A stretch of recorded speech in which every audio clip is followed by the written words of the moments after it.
We've had quite a lot of questions on this topic, and this one is from Ian Gardner, please. Mr. Gardner. Do the panel believe that Catalonia should be given independence from Spain?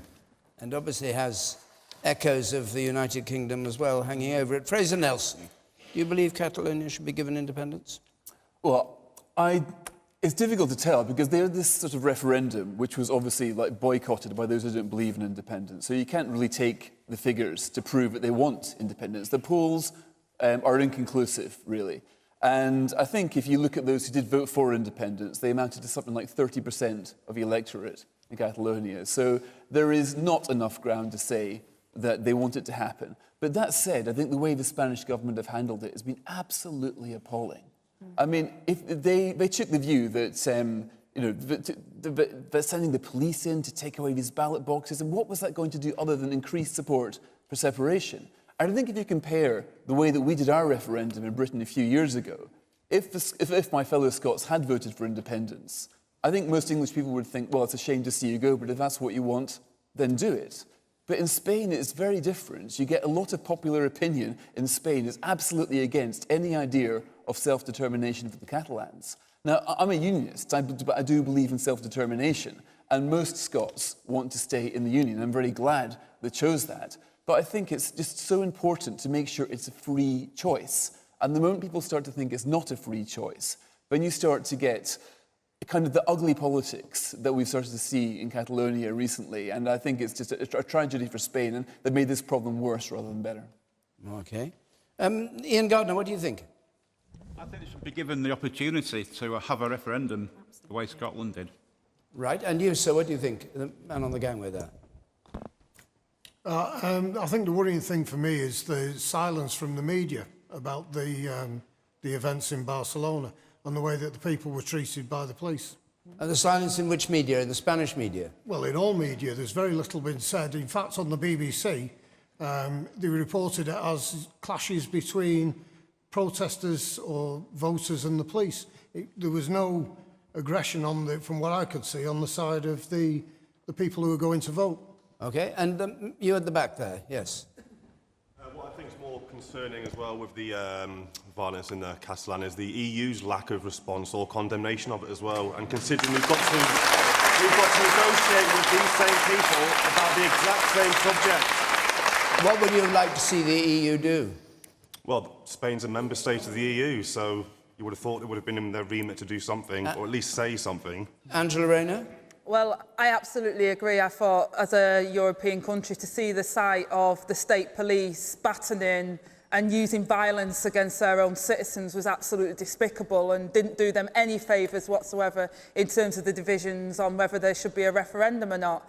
I think Fraser said it quite well in terms of 2 years ago there was an election in Catalonia in Spain, and the party that stood on the ticket of independence didn't actually, they got 48% of the vote, they didn't get a majority vote. So I think, you know, there is divisions there, but the way that the Spanish state has dealt with it, quite frankly, has made it worse and not better. And the fact that they're not even prepared to mediate with the Catalonian PM and the government, I think is just making matters worse. 48%, just like the Brexit Remain vote was. And the EU's lack of comment? EU lack of comment's disgusting. They should speak out. It's an EU country. We shouldn't be condoning state violence against their citizens. It's appalling. You in the third I think, given the actions of the Spanish government, there should be no question that if there were to be a legitimate referendum held with no state interference, then they would vote to leave. Right. Michelle? So I think the initial question was, should they be independent? Should they be granted independence, yes. Yeah, so what I would say is they should be granted a legal opportunity to do a fair, proper and binding referendum. A binding referendum? Yeah, I think so what's the going on at the Spanish government moment, has to agree to the possibility that Catalonia will become independent? Yeah, I think what they need to do is amend their constitution to allow there to be a legal referendum. I think the problem at the moment is this side, Spain is saying this isn't legal. These sides are saying, well, we're going to do it anyway. We've got conversations around, well, in the next couple of days, we're just going to see ourselves independent anyway. I know somebody who lives in Barcelona at the moment. She is incredibly, incredibly scared. So what's getting represented in the media is, depending on what media you look at, not always showing the situation as it is.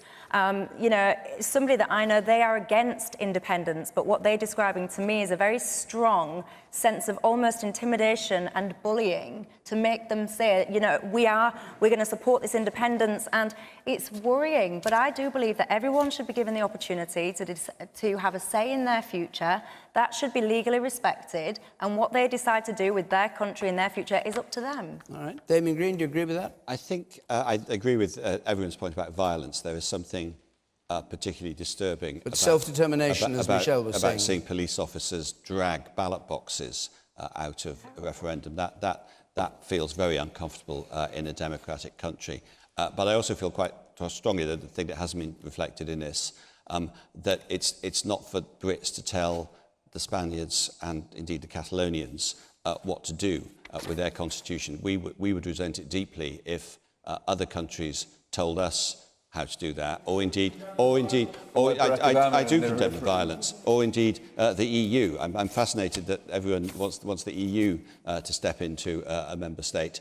Yeah, that would have sensitivities in this country as well. So I think the best we can do as a country, and certainly as a government, is to urge calm and express the hope that actually this big, emotional, historic problem can be dealt with calmly and democratically for the future. There has been some condemnation. Guy Verhofstadt, for example, he did come out and say that the violence was wrong, but there's definitely not been a strong, coordinated EU response. Okay. I'd agree with that, for sure. Right. I'm going to Sarah, sorry. You. Just briefly. I mean, Not an also. We're all agreed, clearly, that beating people to get them to stay into your country is not a winning proposition.